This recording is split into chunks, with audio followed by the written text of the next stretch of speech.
cómo funcionaban las cosas era lo que hacía que todos lo diéramos por sentado, ¿no? Entonces como que uno veía que igual seguía llegando la luz, uno prendía el switch, no sé qué. Si estabas más un poco pendiente de lo que está haciendo el gobierno, pues te dabas cuenta que había comunidades a las que estaba llegando la energía por primera vez en sus vidas. Y eso es una cosa súper emocionante de ver, que lo vimos con Juan David, era llegar a una comunidad o a una familia y que nos dijeran los adultos mayores y como 60, 70 años, decirnos, por primera vez en mi vida yo oprimo un botón en mi casa y se enciende un bombillo. Eso es una experiencia espectacular para ellos y para uno del otro lado, como poder hablar con estas personas y darse cuenta que estábamos llegando a esos puntos como más lejanos del país. Veíamos también un país que pasó por un fenómeno del niño fuerte en 2016, se hicieron muchas campañas, no sé si se acuerdan, esto de apagar paga, y fue como una cosa que nos quedó muy grabada en la mente, pero logramos superarlo sin el apagón, que es como ese trauma que tiene la generación anterior. Pues yo nací básicamente en el apagón, entonces no lo recuerdo, pero los que están más grandes pues sí es como no, un fenómeno del niño, nos vamos a quedar sin luz otra vez, y creo que es algo que dan por sentado también las nuevas generaciones, ¿no? Porque evidentemente no lo vivieron, no les tocó eso, y es como una cosa que hablan por allá los papás o los abuelos, muy lejano. Angélica María Gómez es periodista económica, estudió periodismo en la Universidad del Rosario con una especialización en economía de la Universidad Javeriana, ha sido redactora de macroeconomía y ha cubierto las últimas 5 reformas tributarias desde distintos medios, Primera Página, Dinero, Forbes y Cambio. También ha trabajado en RCN Radio y La República y es cofundadora de la Economía de la People y ganadora en el 2018 del premio CPB, que es el premio de periodismo económico más importante de Bogotá, por un trabajo conjunto con la revista Dinero. Daniela Mercado es abogada con estudios de maestría en regulación minero-energética y petrolera de la Universidad Externado de Colombia y se ha desempeñado como asesora en asuntos contractuales, regulatorios y ambientales para empresas comercializadoras en el mercado mayorista de gas natural y de compañías desarrolladoras de proyectos de energía solar.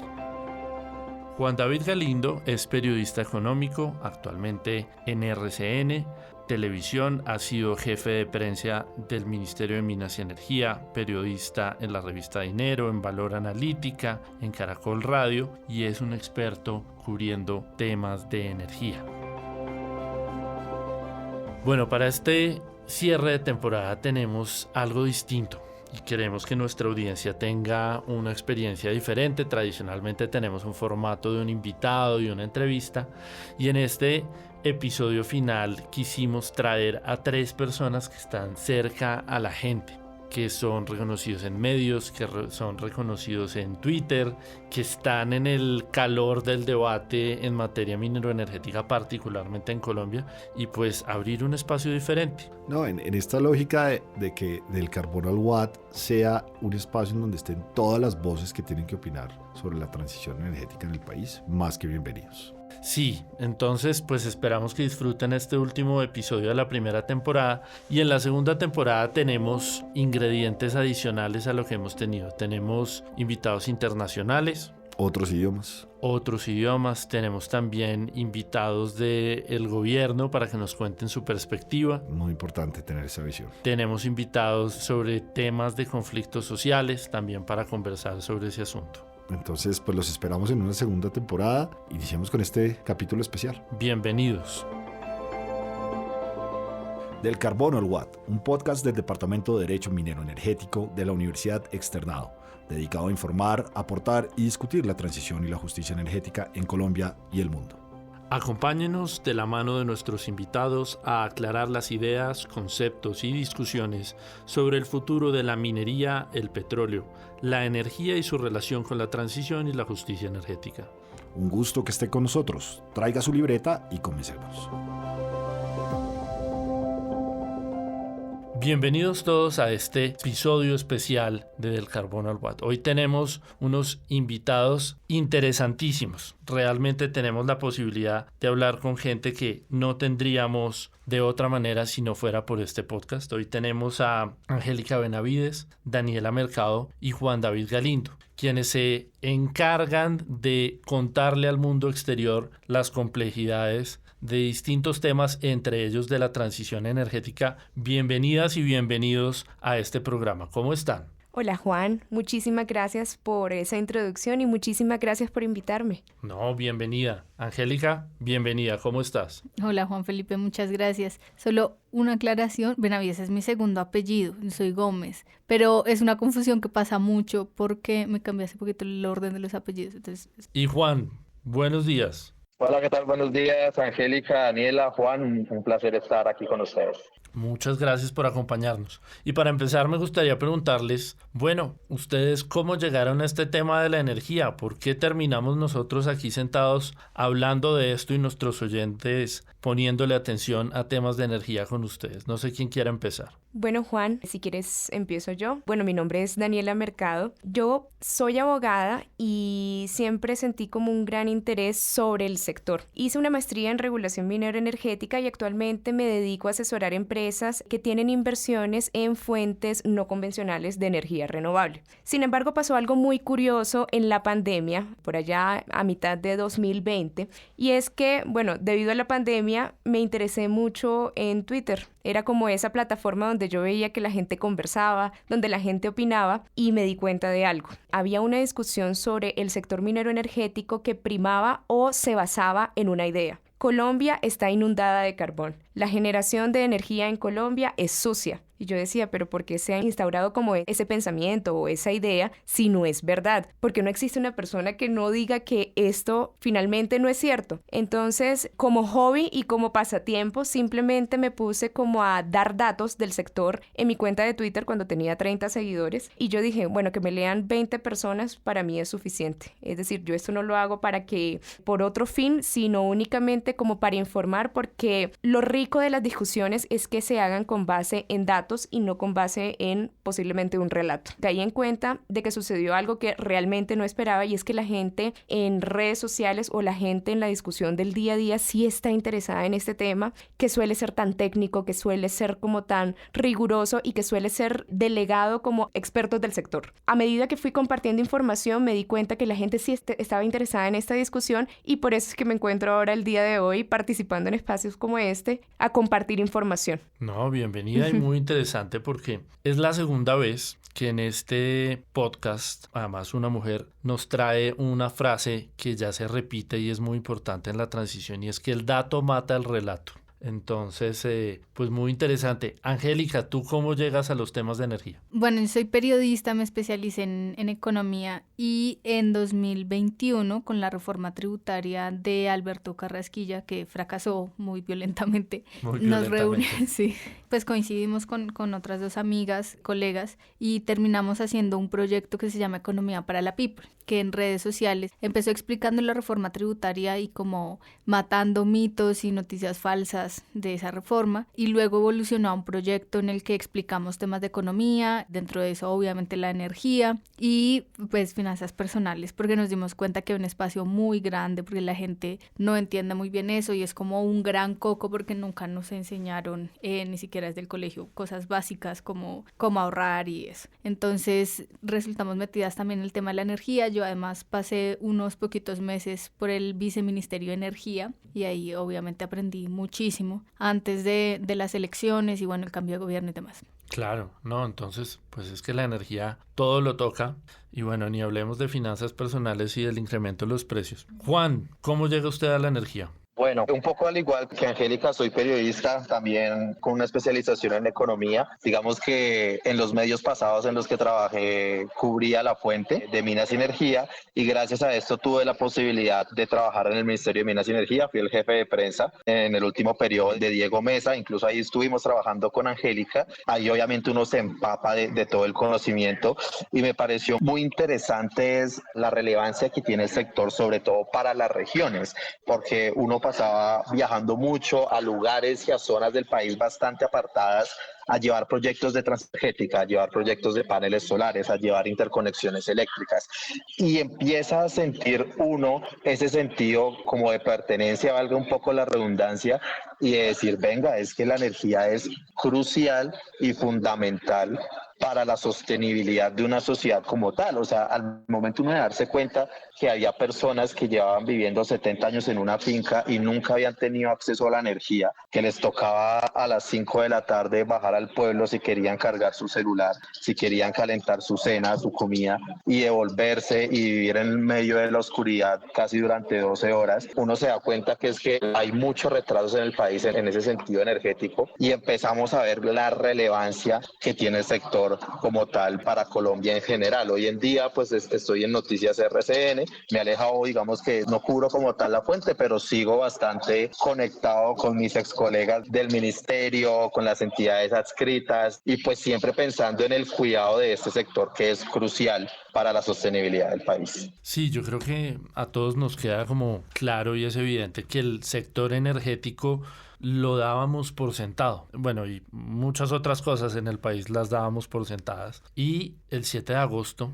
inicia el gobierno del cambio. El presidente Petro gana las elecciones, se posesiona, llega al poder, inician una serie de discusiones sobre modificaciones de las estructuras generales que había en materia económica, en materia laboral, temas tributarios, y también toca al sector energético. Se toman decisiones, o mejor, pareciera que no se toman algunas decisiones en materia de hidrocarburos. En otros temas, en temas mineros, parece que hay decisiones también de fondo, sobre todo en relación con el carbón. Y en materia eléctrica empiezan a ocurrir una serie de discusiones y fenómenos y debates. Y entonces uno se pregunta, bueno, ¿qué había antes del nuevo gobierno? ¿Cuál era la situación? Me gustaría preguntarles cómo lo veían ustedes. ¿Qué veían ustedes que tenía el sector energético antes de la llegada del nuevo gobierno? No sé, Angélica, si tú nos pudieras contar. Ok, bueno, pues yo creo que como funcionaban las cosas era lo que hacía que todos lo diéramos por sentado, ¿no? Entonces como que uno veía que igual seguía llegando la luz, uno prendía el switch, no sé qué. Si estabas más un poco pendiente de lo que está haciendo el gobierno, pues te dabas cuenta que había comunidades a las que estaba llegando la energía por primera vez en sus vidas. Y eso es una cosa súper emocionante de ver, que lo vimos con Juan David, era llegar a una comunidad o a una familia y que nos dijeran los adultos mayores y como 60, 70 años, decirnos, por primera vez en mi vida yo oprimo un botón en mi casa y se enciende un bombillo. Eso es una experiencia espectacular para ellos y para uno del otro lado, como poder hablar con estas personas y darse cuenta que estábamos llegando a esos puntos como más lejanos del país. Veíamos también un país que pasó por un fenómeno del niño fuerte en 2016, se hicieron muchas campañas, no sé si se acuerdan, esto de apagar paga, y fue como una cosa que nos quedó muy grave en la mente, pero logramos superarlo sin el apagón, que es como ese trauma que tiene la generación anterior. Pues yo nací básicamente en el apagón, entonces no lo recuerdo, pero los que están más grandes, pues sí es como, no, un fenómeno del niño, nos vamos a quedar sin luz otra vez, y creo que es algo que dan por sentado también las nuevas generaciones, ¿no? Porque evidentemente no lo vivieron, no les tocó eso, y es como una cosa que hablan por allá los papás o los abuelos, muy lejana. Voy a dar algunos datos que seguro tenemos. Es en los últimos 4 años nosotros conectamos a 100,000 familias por primera vez a energía. 40,000 de esas se conectaron con paneles solares y se dejaron un montón de proyectos andando en temas de energías renovables. Eso sin contar todos los contratos que se firmaron para exploración y explotación de hidrocarburos, que incluye el gas, que también es muy importante, y que también se conectaron muchas familias a este servicio, ya sea por tubería, que es como llega a la mayoría de las ciudades principales, o el gas licuado, que es el que llegan estas pimpinas también a las ciudades. Ese era como lo que teníamos, nadie se preocupaba de eso, todo el mundo sabía que esa vaina iba andando, de vez en cuando había una subasta, había quienes se preocupaban por entender qué era eso, había quienes no, pero el caso es que eso seguía más o menos su curso. Pues bueno, yo creo que ese es un buen panorama, pero Juan David, desde su experiencia y tal vez desde el ministerio, ¿cómo eran las cosas antes del 7 de agosto? Pues Juan, digamos que se venía trabajando mucho en el tema de transición energética. La gente piensa que la transición energética muchas veces se la inventó tal vez este gobierno o se la inventó el gobierno pasado, y no. La transición energética viene y empieza a implementarse desde el 2014, gobierno Santos, gracias a la ley 1715. Que da ciertos beneficios a las empresas para las inversiones, que pone en el mapa de la política pública la transición energética como uno de los principales objetivos. Dentro del ministerio, digamos en el área de comunicaciones, de lo que decíamos, si bien el gobierno anterior no acabó con la mejor popularidad, decíamos que la transición energética era de esas cosas que se habían hecho muy bien y que eran de esas cosas que se tenían que mostrar. Recordemos que se hicieron subastas, fueron las primeras subastas que se hicieron en proyectos de energías renovables. Antes del 7 de agosto, con el gobierno del presidente Duque, se alcanzaron a dejar en construcción más de 1.000 megavatios de generación de energía renovable, proyectos de más de 1.000 megavatios, entre los que hay pues obviamente paneles solares, en temas de energía eólica y demás. Se inauguró Guajira 1, el primer parque eólico inaugurado en el país en más de 20 años. Entonces, digamos que se venía trabajando, se venían generando confianza, atrayendo inversiones para fomentar el tema de la transición energética. El problema es que esto es de largo plazo. Esto no es algo que vamos a cambiar la matriz energética en 10, 15 o en 20 años. Y lastimosamente había un problema que se venía presentando mucho y es el tema con las comunidades que retrasaba muchos de esos proyectos de transición energética, sobre todo los eólicos en La Guajira. Entonces, digamos que el gobierno anterior logró avanzar mucho en atraer, o sea, en sellar negocios, en atraer inversiones en proyectos de transición energética, sin descuidar, por supuesto, todo el tema de las energías convencionales y reactivando un poco lo que es el sector de hidrocarburos. Pues recordemos que en el segundo periodo del gobierno Santos no se firmó ningún contrato de exploración y durante el gobierno pasado se alcanzaron a firmar 59. Entonces era un poco el discurso que se tenía es: fomentamos la transición energética, poco a poco atraemos inversión, garantizamos recursos, pero somos responsables y pues garantizamos también, reactivando el sector de hidrocarburos, que vamos a seguir siendo independientes en tema de hidrocarburos, por lo menos durante los próximos 10 o 20 años con la firma de los nuevos contratos. Era una mezcla de ambas iniciativas que los resultados se veían pues muy poquito, la verdad 1.000 megavatios es muy poco, pero que con el tiempo se estabas tú asegurando un montón de proyectos y estabas brindando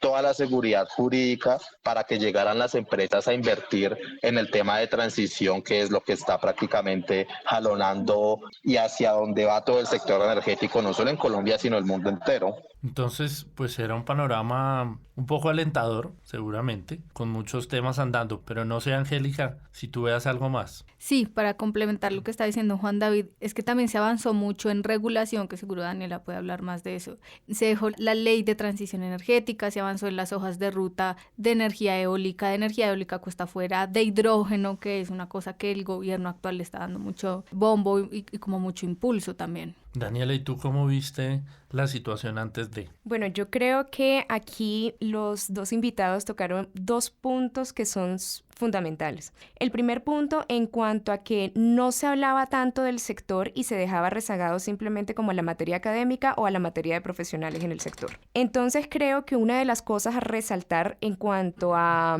la elección de 2018 es que nos deja como esa sensación de que este sector es importante y es importante para la economía y por tanto resulta interesante para el ciudadano del común conocer los datos para tener una opinión formada y con base en eso pues elegir a sus gobernantes eventualmente. Entonces creo que algo que resaltar en este caso es que el sector se volvió un foco de discusión. Y aquí yo en momentos en mi Twitter jalonado a las empresas del sector, a generadores y comercializadores, diciendo que este es un sector que como su comunicación no condiciona la manera en cómo presta o no sus servicios, es decir, la comunicación no tiene absolutamente nada que ver con una buena o no prestación del servicio de generación o comercialización, simplemente dejaron como esa parte en el olvido, cosa que llega en 2018 y 2022, elecciones en donde se pone este tema sobre la mesa y claro, gana ventaja cierto tipo de retórica, gana ventaja cierto tipo de ideas que si bien no están fundamentadas mucho en el dato, sí tienen mucho que ver con lo que la gente quiere escuchar. La gente quiere escuchar sobre transición energética, la gente quiere escuchar sobre energías limpias. Entonces se instaura cierto tipo de discusión y claro, las empresas del sector al no tener este foco presente se deja ganar ventaja y bueno, ahora mismo nos vemos en un escenario donde las empresas generadoras de energía, sobre todo las térmicas, tienen que salir a expresarse y tienen que salir a defenderse diciendo que ellas también son necesarias para la transición energética. Entonces creo que aquí se abrió un campo para que la discusión pueda consolidarse de una forma informada. Y por otro lado, tal como lo han dicho los otros dos invitados, antes de este gobierno, la transición energética ya existía. Tal como lo mencionan, la transición energética nace en el 2014 gracias a la ley 1715,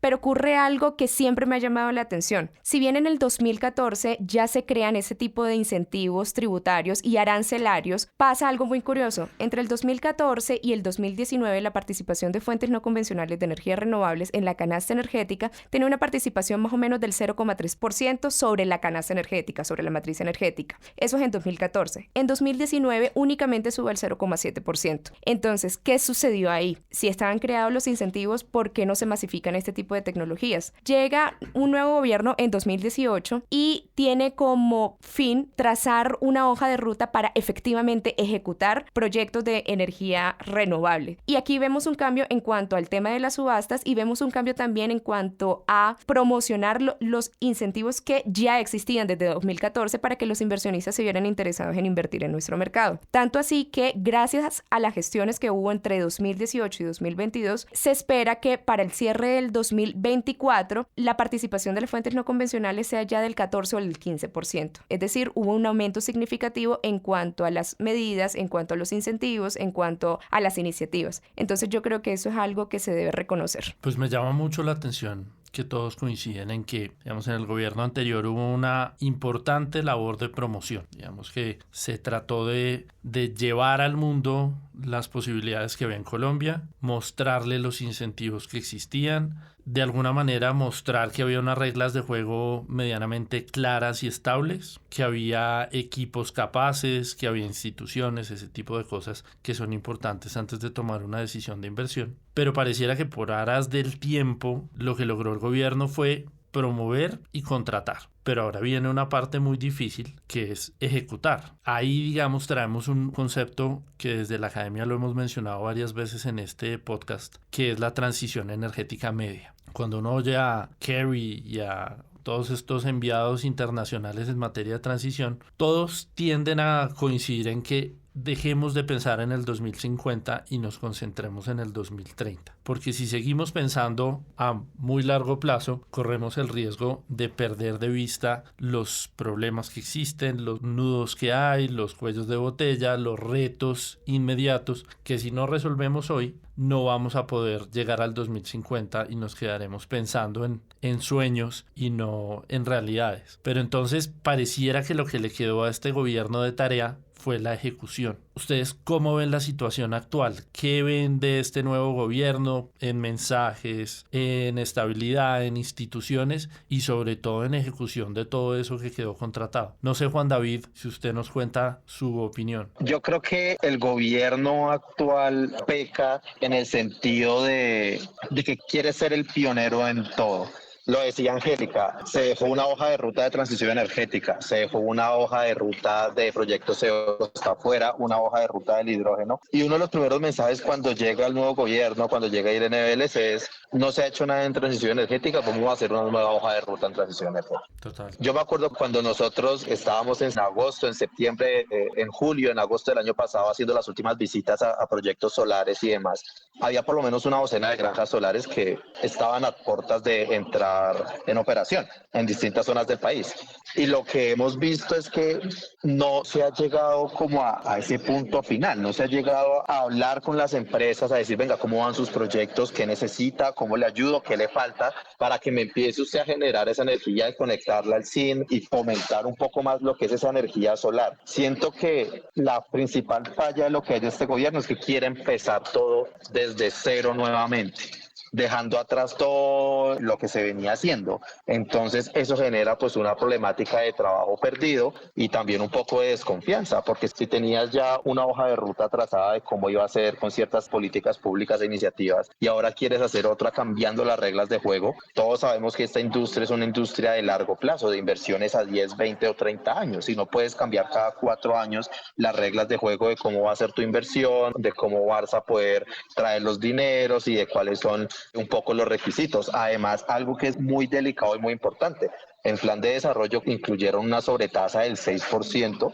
generación desde fuentes de energía renovables no convencionales en algunas zonas del país, que son las que más potencial tienen, por ejemplo, en tema solar y eólico, que es la Guajira o la costa Caribe. Entonces, tienes un discurso de que tienes que hacer la transición rápido, de que tienes que hacerla ya, pero llegas y entonces eliminas las hojas de ruta que tienes, vas a crear una nueva, han pasado 9 meses y no conocemos cuál es la nueva hoja de ruta, y además quitas esos beneficios tributarios que hay, y no solo los quitas, sino que les pones más carga tributaria a estas compañías, a estas empresas que quieren hacer este tipo de proyectos en el país. Entonces siento que se está dejando mucho de lado y eso puede poner en juego, como ya lo hemos visto, como ya se anunció en él sobre Wimpeshi, la estabilidad de algunos proyectos que además también siempre se han visto afectados por el tema social y que a pesar de que este gobierno tiene cierto relacionamiento un poco más cercano con las comunidades, no lo ha podido resolver. Entonces siguen teniendo los problemas con comunidades, pero ahora tienen más tributos, pero ahora les van a cambiar las reglas de juego. Eso pone mucho en riesgo todos esos proyectos que ya se vienen y preocupa para alcanzar la meta que decía Daniela, de alcanzar un 14% de producción de energías por parte de fuentes renovables no convencionales en los próximos años. Pues, digamos, pareciera entonces que ese, ¿cómo decirlo?, síndrome de Adán nos plantea una serie de retos adicionales a los que ya la muy compleja transición energética trae. Pero ustedes mencionan otros elementos que son los incentivos tributarios. Y a mí sí me gustaría preguntarle a Daniela, por su experiencia en la industria de la energía renovable o de fuentes no convencionales renovables de energía, ¿cómo se ve el panorama? Porque hablamos de esta transición energética en Colombia, del incremento de la generación por fuentes no convencionales, pero lograr que un proyecto se desarrolle no es sencillo. ¿Cómo se ven las cosas y cuál es el panorama bajo este gobierno, Daniela? ¿Cómo se ven las cosas bajo el nuevo panorama que quiere traer el gobierno? Yo lo resumiría en una frase. Creo que el gobierno está dejando de lado que sin seguridad energética no hay transición energética. ¿Qué significa eso? Si yo no le puedo garantizar a las comunidades, si yo no le puedo garantizar al país que va a tener un flujo constante de suministro de energía eléctrica, yo no puedo ponerme a prometer una transición energética. Primero yo aseguro la confiabilidad del sistema y luego miro las alternativas en cuanto a cómo puedo diversificar la canasta en energía. Lo digo porque si bien el gobierno pasado dejó una ruta de transición energética, ese nuevo gobierno, tal cual como lo han dicho, se posiciona y dice que va a empezar la transición energética y por lo tanto debe crear una hoja de ruta, dejando de lado los compromisos y dejando de lado las directrices que el gobierno pasado dejó planteadas en cuanto a que la seguridad energética debía ser un pilar dentro de la transición. Este nuevo gobierno, al no considerar la seguridad energética como un pilar base, lanza comunicados de tipo: no se van a otorgar más licencias de exploración de hidrocarburos, dejando de lado el papel tan importante que tienen las termoeléctricas en la seguridad energética. Para entenderlo un poco más, hay que tener en cuenta que se nos avecina un fenómeno del Niño. El fenómeno del Niño, por su naturaleza, trae sequías. Es una época donde no va a haber lluvias. Nosotros, Colombia, al tener una matriz energética cuya capacidad está liderada por hidroeléctricas, más o menos el 70% de la producción de energía en Colombia se basa en ellas, tenemos que tener diversificación de fuentes y debemos garantizar que esas otras fuentes que no son hidroeléctricas entren a operar 100% a su capacidad cuando las lluvias cesen y cuando empiecen las sequías. Es por eso tan importante el rol en este momento de las termoeléctricas. Entonces, el hecho de que la directriz del nuevo gobierno en cuanto a transición energética sea eliminar o poner en un último plano las fuentes termoeléctricas, sí hace pensar que no está teniendo la seguridad energética como un pilar de la transición y creo que eso es muy importante. Así más o menos veo el panorama. Angélica, ¿y tú cómo ves las cosas? Sí, yo creo que el gobierno se ha concentrado más en volver a inventarse la rueda que en atender situaciones que no sé si no se alcanzaron a resolver en el gobierno anterior, ni en el anterior al anterior, o simplemente fue una cosa como que decidieron dejar para después, pero que afectan también justamente la seguridad energética y demás. Entonces, por ahora lo único que ellos han hecho en cuestión de gestión de lo que ya hay ha sido el anuncio de revisar los contratos firmados y suspendidos de exploración de de hidrocarburos para lograr qué se saca de ahí, ¿no? Como que se reactiva, que no y demás, pero también debería haber un proceso con las comunidades, un trabajo de licenciamiento, de consultas previas y demás. La ANLA también tiene un papel ahí, la ANLA no se ha pronunciado, la ANH también, y aparte del informe de reservas de cada año, no es que hayan dicho mucho tampoco. Sí, entonces es como, en lugar de concentrarse en resolver lo que se puede resolver para mejorar la situación en este momento, y ahí sí decir como, ok, ya tenemos resuelto lo de ahora, ya sabemos que en este fenómeno del Niño no nos va a pasar nada, sigamos a los años siguientes a ver qué hay que mejorar, porque seguramente hay muchas cosas por mejorar y modificar. Ellos están concentrados en, como lo dije, volver a empezar. Pues es que ustedes traen acá distintos elementos y me gustaría preguntarles qué entienden ustedes por transición energética. No sé cómo lo ven, ¿eso qué es? No sé, Daniela, ¿tú cómo lo lees? Bueno, la transición energética debe ser la transformación de una matriz energética de un país para pasar de energías contaminantes a energías de bajas emisiones. ¿Por qué utilizo estos términos? Porque se ha creado que la transición energética es pasar a energías, así tal cual, energías verdes. Y bueno, ahí hay mucha tela por cortar porque creo que no se ha todavía evidenciado el impacto que puede tener, por ejemplo, los paneles solares cuando su vida útil termine, que es más o menos 30 años, ¿qué va a pasar con esa recolección? Tampoco la gente tiene como muy presente en cuanto a la minería que se tiene que utilizar para la construcción de parques eólicos, para la construcción de parques solares. Entonces, yo le cambiaría el término, o siempre trato de hacerlo, de que no son energías verdes, sino energías menos contaminantes. Entonces, para mí la transición energética es eso, diversificar la matriz energética de un país para pasar de energías altamente contaminantes a una de bajas emisiones. Juan David, ¿usted cómo lo ve,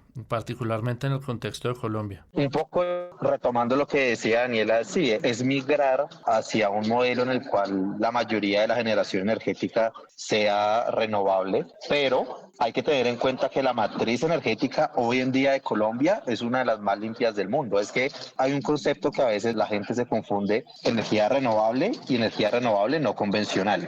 Nosotros, dependiendo obviamente de las temporadas de lluvias y de clima como estamos, entre el 60 y 80% de nuestra generación energética, de nuestra generación eléctrica, se da por medio de los embalses y por medio de las hidroeléctricas. Esto es energía renovable. No es energía renovable no convencional. La no convencional ya es lo solar, lo eólico, la biomasa y este tipo de cosas. Pero nosotros ya tenemos más de la mitad de nuestra matriz de generación de energía eléctrica. Es relativamente amigable con el medio ambiente porque pues es renovable, que es la fuente hídrica. Entonces, partiendo de eso, de que tenemos una de las matrices más limpias del mundo, al tener un 60 hasta un 80%, dependiendo de la temporada del año, como lo decía, por fuente hídrica, es migrar un poco más también hacia ese otro 40 o 30% que entre los renovables no convencionales, que es fomentar más el tema del viento y fomentar más el tema solar o el tema de biomasa. El mismo término lo dice, transición. La transición requiere de años, o sea, pero décadas, es un montón de tiempo, y lo que decía Daniela es muy importante, hay que mantener el tema de la seguridad energética en el país. Nosotros llevamos 30 años sin un apagón gracias al buen esquema regulatorio que tenemos, gracias a entidades como la CREG y gracias a que hemos sabido mezclar la utilización de las distintas fuentes energéticas, lo renovable como lo hídrico, lo solar, lo eólico, y lo que nos genera confiabilidad, las térmicas, el carbón, porque es que el país en ningún momento se puede quedar sin energía. Y el clima, las temperaturas son muy variados, eso puede afectar el tema de generación en distintos tipos de momentos, sobre todo en las fuentes renovables, pero el tema de la confiabilidad y de garantizar esa seguridad por medio de eso, el carbón, el gas, el petróleo, es fundamental. Esa transición es, claro, migrar hacia un esquema futuro en el que tengamos una participación de renovables no convencionales mayor, pero siempre mezclando todas las fuentes probables que haya para garantizar que el país siempre tenga el suficiente abastecimiento energético. Pero ahí, digamos, me llama mucho la atención, porque yo sí soy lo suficientemente viejo para haber vivido el apagón del 92 y pues ahí realmente nos empezamos a dar cuenta y a preguntar una serie de cosas sobre el modelo del sector energético, sobre la matriz energética, sobre de dónde venía nuestra energía. Y Colombia, digamos, modificó un poco la estructura que tenía y llegamos al modelo que tenemos hoy con una serie de cambios y ajustes que se hicieron por el camino, con experiencias que probaron el cargo por confiabilidad y realmente la confiabilidad de las térmicas, particularmente el caso que señalaba Angélica hace un momento sobre casi llegar al racionamiento en el 2016. Pero entonces hablamos de la transición energética. Sin duda alguna la transición energética es uno de esos temas que está en la cabeza de todos, junto con ChatGPT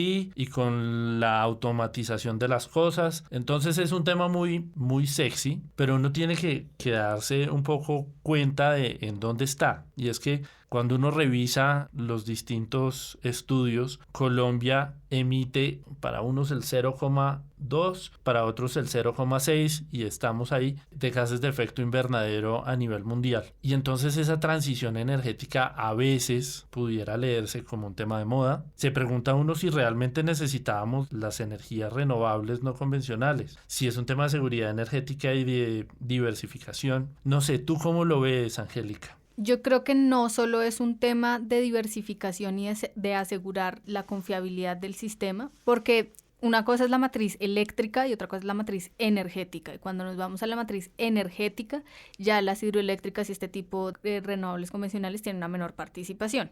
Entonces no es solo eso, sino diversificar, llegar a otros sectores, involucrarlos en esta transición energética, en la reducción de emisiones, pero también es la oportunidad que nos dan estas renovables no convencionales de llegar a puntos del país a los que simplemente no se podía llegar antes, que es lo que hablábamos al principio. Hay muchas comunidades en las que es que de verdad la logística, la geografía del país impiden que uno llegue con un cable hasta ellos, un cable de alta tensión. Entonces, estas opciones de biomasa, de paneles y demás, o incluso de pequeñas plantas con algún tipo de combustible líquido que podemos discutir si es biocombustible, por ejemplo, que sería una cosa buenísima, ayudan también a que logremos ese 100% de cobertura en el país, porque pues también es una cosa de equidad, ¿no? Porque hay una gente que sí tiene derecho a acceder a energía eléctrica y otra no. Pero también están los vehículos en los que nos transportamos y en los que transportamos absolutamente todo, qué tipo de energía estamos utilizando para producir todo lo que producimos, cómo nos hacemos más eficientes. ¿Sí? Entonces no es solo la transición energética de la matriz, sino de todo el resto de sectores. Y con esto de las emisiones, revisemos quién produce más emisiones y revisemos cómo ese sector, que creo que es el agropecuario, puede reducir esas emisiones y hacer parte de la transición con una serie de, puede ser incentivos o otro tipo de gestiones. Claro, digamos, el tema de la transición energética sin duda alguna tiene una relación directa con las emisiones de gases de efecto invernadero, pero no todas las emisiones de gases de efecto invernadero se deben al sector energético. Entonces ahí se empiezan a generar unas relaciones y unas conexiones que antes no veíamos. Pues en este espacio académico y en la universidad promovemos una serie de debates y nos ha costado mucho trabajo encontrar la solución mágica o la fórmula mágica para la transición energética y por eso abrimos todos estos espacios de conversación y vemos que muchas veces nos encontramos en un concepto en construcción. Si a uno le preguntan qué es la transición, yo creo que todos tenemos opiniones distintas y nadie puede decir la verdad porque pues sigue ocurriendo, sigue dándose, no hay un país que ya haya hecho el salto total de la transición energética. Entonces, realmente lo que hay son opciones y como se decía hace unos días en un foro, lo que hay son opciones tecnológicas para afrontar los retos de emisiones de gas de efecto invernadero, principalmente carbono. Y entonces, dentro de esos marcos, la propuesta es pensar en elementos de referencia para tomar decisiones sobre acciones o políticas públicas, ya sea en el sector privado o en el sector público, y tratar de entender, porque Angélica mencionaba un tema muy importante y es la equidad. No podemos esperar hacer una transición energética y que los colombianos, que tienen un nivel de inequidad y de desigualdad importante en muchos temas, pero particularmente en ingresos y en acceso a bienes y servicios, todos contribuyan igual a la transición energética. Entonces,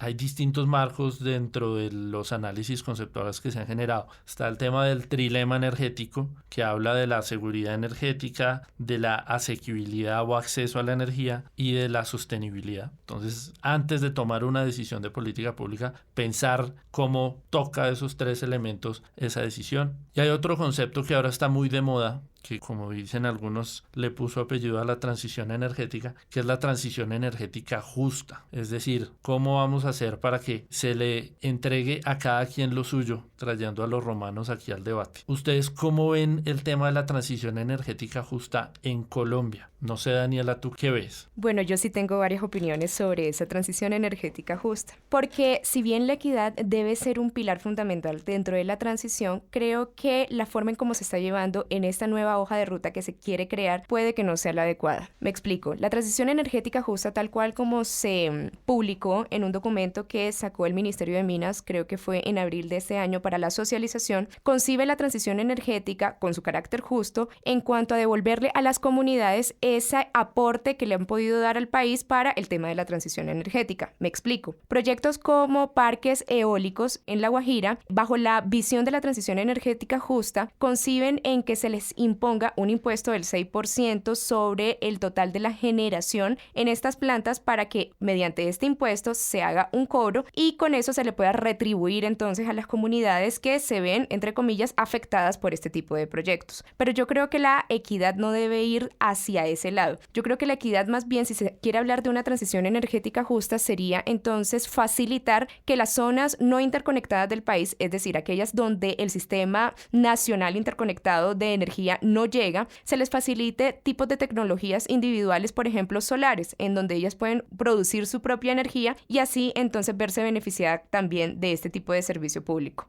Daniela, pero ahí sí tenemos que preguntarte. Cuando hablamos de proyectos energéticos, las comunidades están acostumbradas al pago de regalías cuando los proyectos están en su área de influencia o, mejor dicho, donde viven. ¿Cómo logramos explicarles que no tenemos regalías en estos proyectos de energías renovables que mencionas? Claro, porque las comunidades están acostumbradas a que los proyectos de energía sean rezagados, por ejemplo, en La Guajira, al carbón. El carbón y el petróleo y la exploración y explotación de gas tiene un componente que son el tema de las regalías. Y ahí las comunidades se ven beneficiadas por la recolección de unos tributos en cuanto a dejar o permitir que en su zona se explote este tipo de elementos o este tipo de fuentes. Lo que sucede ahora es distinto. Las fuentes no convencionales de energías renovables como la solar y eólicas no tienen este componente de regalías. Sin embargo, en el Plan Nacional de Desarrollo que se acaba de aprobar, sí concibe un impuesto que finalmente sería una regalía, porque la regalía es un impuesto sobre el total de ventas generadas y aquí sucede lo mismo. Es un impuesto del 6% sobre el total de la generación o de la venta de energía que haga ese proyecto y es una forma como, entre comillas, retribuirles esa prestación del área. Sin embargo, hay que tener en cuenta también que para este tipo de proyectos se han puesto un tipo de obligaciones que, por ejemplo, incluye la socialización de la comunidad para participar también en la construcción de estos mismos parques, que eso sería un tipo de beneficio por también permitir en su área construir este tipo de proyectos. Entonces, creo que hay que hacerle una diferencia a la comunidad en cuanto a que este tipo de proyectos no son similares o no son iguales a los de carbón o hidrocarburos y por lo tanto no tienen ese componente de regalías. Y que por otro lado, ya la construcción del mismo proyecto dentro de su comunidad genera ciertos beneficios como poder participar dentro de la construcción de este tipo de infraestructura. Pero con ese 6%, ¿el proyecto sí cierra financieramente? Eso toca revisarlo porque si en 2014 se idearon un tipo de incentivos que son exclusión del IVA para la compra de los equipos para construir este tipo de proyectos, exención de obligaciones arancelarias, un descuento del 50% de la deducción del impuesto de renta anual, si se crean este tipo de incentivos pero al mismo tiempo se les está poniendo este impuesto del 6%, toca revisar si finalmente los inversionistas sí ven atractivos el mercado colombiano para hacer este tipo de inversiones. Angélica, y en ese punto, ¿cómo tú ves la transición energética justa?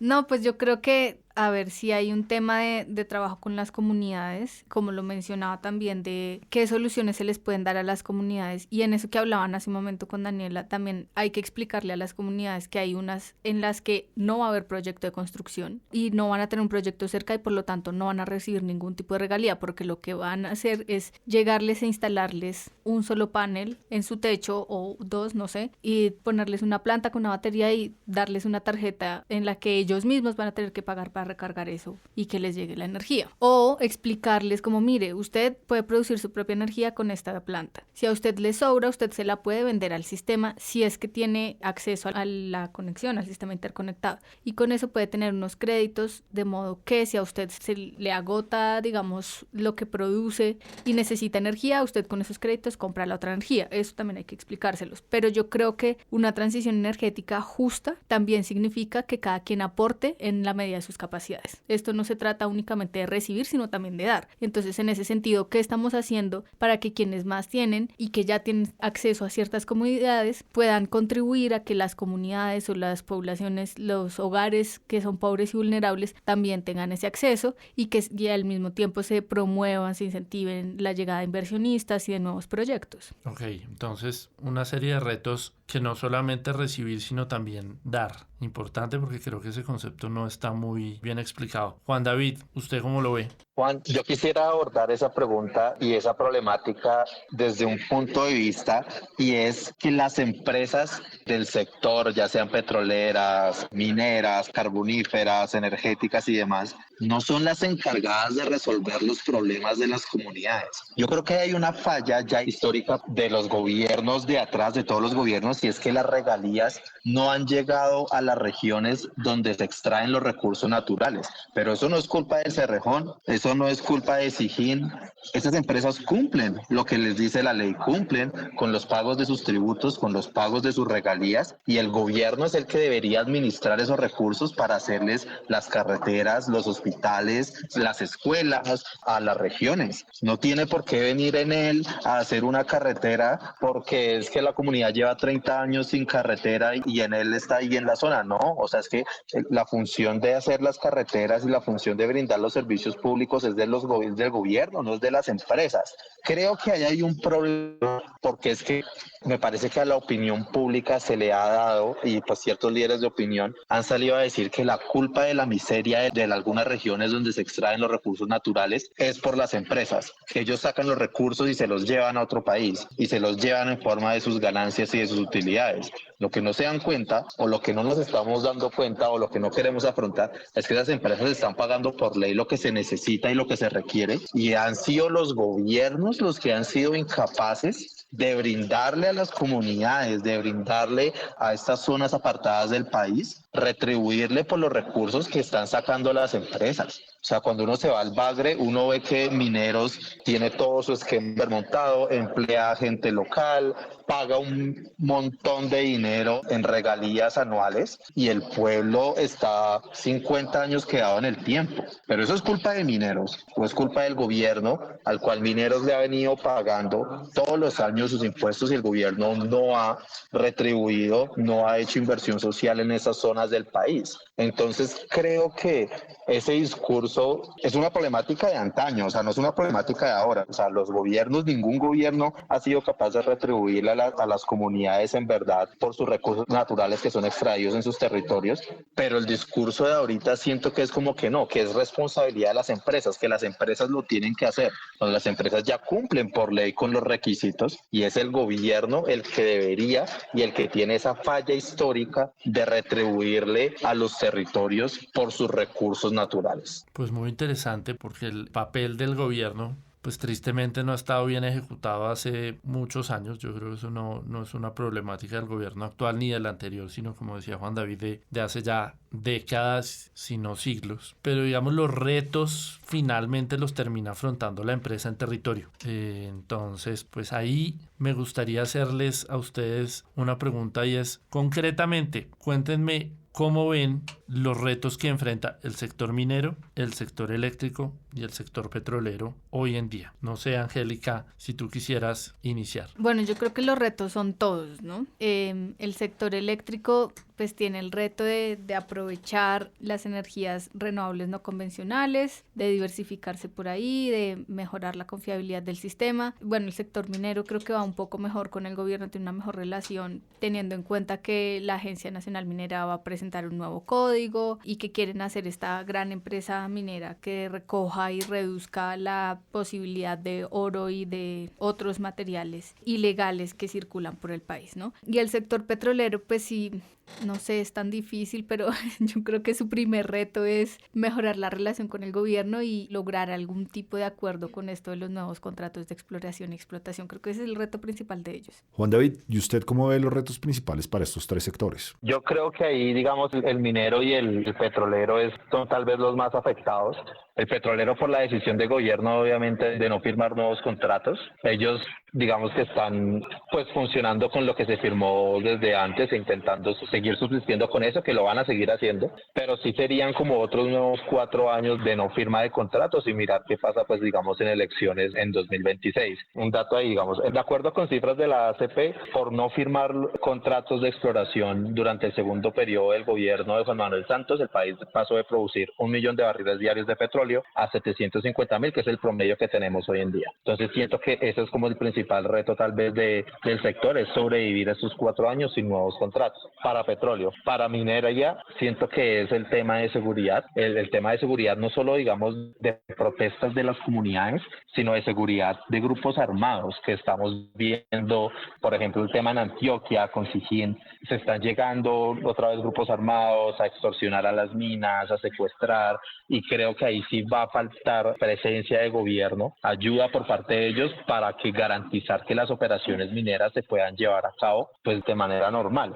Y el sector energético, creo que el principal problema va a ser el tema de las tarifas de energía. Digamos, si bien el gobierno tiene pues, mucho apoyo para promover temas de energías renovables y demás, el tema de un exceso de regulación por parte del gobierno para controlar tarifas de energía, para estipular cuáles son los precios a los que se debe vender la energía en el mercado, siento que pues sí puede afectar financieramente a las empresas en caso tal de que se lleve a cabo, ¿no? Sabemos que quieren tomarse algunas funciones de la CRE, quieren hacer un poco de forzar las tarifas, de regularlas y determinarlas, y si esto llegara a suceder, creo que ahí estaría el principal problema para el sector, y es cómo ser financieramente sostenible en un contexto y en un mercado en el que te obligan a vender tu producto a un precio determinado sin tener en cuenta las condiciones climáticas, los costos de producción y todo este tipo de temas. Muchos retos. Daniela, ¿tú cómo ves las cosas? Bueno, yo lo simplificaría en estos dos frentes. Los principales retos va a ser brindar seguridad energética, es decir, la confiabilidad, asegurar la confiabilidad, y también, como lo mencionaba, en el tema de los precios de energía. Siento que también va muy relacionado, es decir, al principio de este año el presidente emitió un decreto en donde pretendía tomar las funciones de la CREC para poder emitir los precios que podían transar los comercializadores y los generadores, poner esos precios mediante decreto. Bueno, sabemos que el Consejo de Estado suspendió la viabilidad del decreto y se encuentra ahora tomando una decisión para ver si finalmente el presidente puede o no tomar funciones de la CREC. Pero en el momento en que posiblemente, si este decreto llegase a quedar en firme y el presidente queda con dichas funciones, estamos en un momento crítico en cuanto a la llegada del fenómeno del Niño. Entonces, si juntamos las dos cosas, llegada del fenómeno del Niño, donde los precios de la energía eventualmente van a subir y el presidente simplemente decide como política pública no permitir ese aumento de los precios y emite los precios por decreto, creo que nos veríamos frente a una situación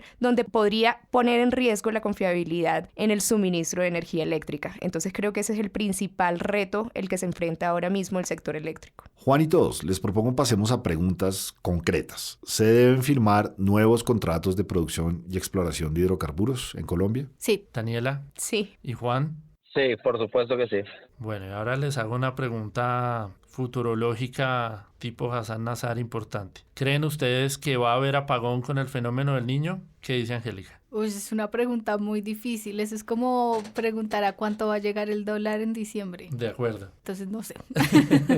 ¿Tú qué dices, Daniela? ¿Qué crees? Si bien es una predicción peligrosa, yo diría que no. Desde 1994, cuando se emitieron la ley 142 y 143 y se privatizó el sector, se crearon unas reglas de juego para que precisamente el sector pudiera sostenerse bajo condiciones realmente difíciles. Entonces yo creo que bajo esas reglas de juego el sector sí puede salir adelante siempre y cuando no se cambie. Juan David. No. Con la regulación actual que hay, no creo que haya riesgo de un posible apagón. por lo menos este año. Eso es lo que dice Daniela, si se cambia la regulación y si se empiezan a establecer temas de tarifas fijas, precios determinados y demás, a futuro ya podríamos ver qué puede suceder, pero hoy en día no.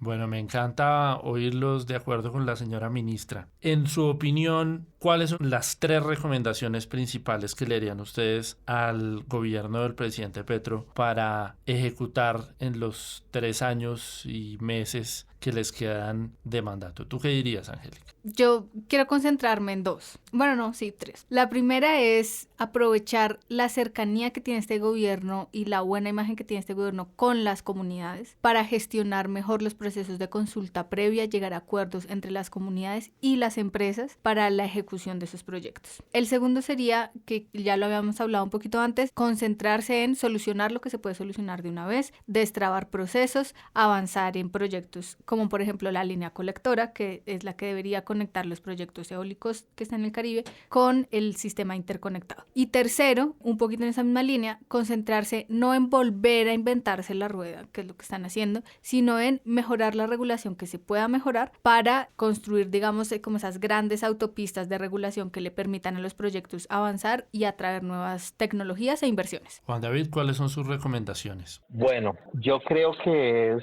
y esto suena cliché, pero es construir sobre lo construido. Aprovechar la buena regulación, el buen marco regulatorio que ya hay para seguir impulsando la llegada de nuevos actores, la llegada de empresas, la llegada de compañías que quieran invertir y hacer distintos tipos de proyectos en el país. Sí fomentar el tema de transición, por supuesto, pero sin dejar de un lado el tema de la seguridad energética. Y algo que sí me parece que es fundamental y que en el cual el gobierno yo creía que iba a tener como más facilidades, pero que no, es como ser más fuerte o más preciso con esos diálogos con las comunidades. Este es un gobierno muy cercano a la gente, entonces debería facilitarse ese diálogo para que las comunidades permitan el desarrollo de distintos tipos de proyectos como colectora que decía Angélica, que son fundamentales para la estabilidad del país. Entonces siento que ese debería ser un punto fuerte de este gobierno, que además tiene todas las capacidades de hacerlo, y es hablar con esas comunidades para que se permita hacer este tipo de proyectos y no estemos sufriendo a futuro. Muchas gracias. Daniela. Bueno, mis 3 recomendaciones al gobierno sería, la primera, concebir al usuario como un agente activo dentro de la cadena para lograr las metas de transición energética. Es decir, incentivar los proyectos de autogeneración, incluso incentivar aquellos proyectos de mini granjas solares, que son puntos de generación mucho más cerca a los puntos de consumo, para prescindir entonces del sistema nacional, que es lo que tiene trabado muchísimos proyectos de gran escala en cuanto a generación de renovables. Creo que incentivaría esos 2 puntos, autogeneración y generación distribuidas, como puntos claves para la transición energética. Otro punto o otra recomendación que le daría al gobierno es no poner precios mediante decreto. Confiar en que la regulación actualmente está diseñada para no repetir un apagón del 92 y dejar que el mercado funcione tal y como debe funcionar. Creo que esas serían como las 2 recomendaciones que le daría. Bueno, pues muchísimas gracias, Juan David, Daniela y Angélica, por estar con nosotros, por compartir su tiempo y sus visiones. Muchísimas gracias. Gracias por todo. Y para que lo apunte en su libreta, El recomendado de nuestro invitado es... Mi recomendado para todos los oyentes es el libro Crisis y Reformas, los desafíos de la economía colombiana en la tercera década del siglo XXI, llevado a cabo por Carlos Caballero y Germán Darío Machado. Es una recopilación de cómo está la economía en el país durante los inicios del 2000 y cuáles son esas reformas difíciles que enfrenta el gobierno Petro para hacer de cara a su gobierno. Muchas gracias, Juan David. Bueno, mi recomendación en este caso sería una sección que tiene Valora Analytic, dedicado únicamente al sector energético.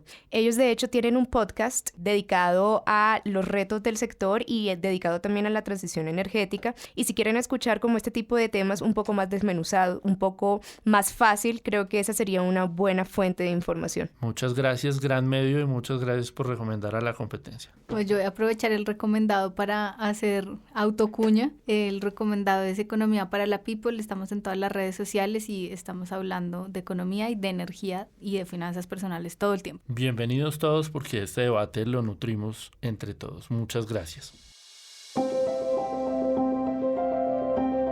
Bueno, Juan, y llegamos a nuestro episodio número 15 de este proyecto. Impresionante. No nos lo hubiéramos imaginado cuando empezamos. Y con este programa 15 vamos a cerrar esta primera temporada. Sí, pero hemos recorrido un camino interesante. Hemos hablado con voces muy distintas y en muchos temas, ¿no? No, y estamos intentando traer todas las voces de todos los actores a este mismo espacio.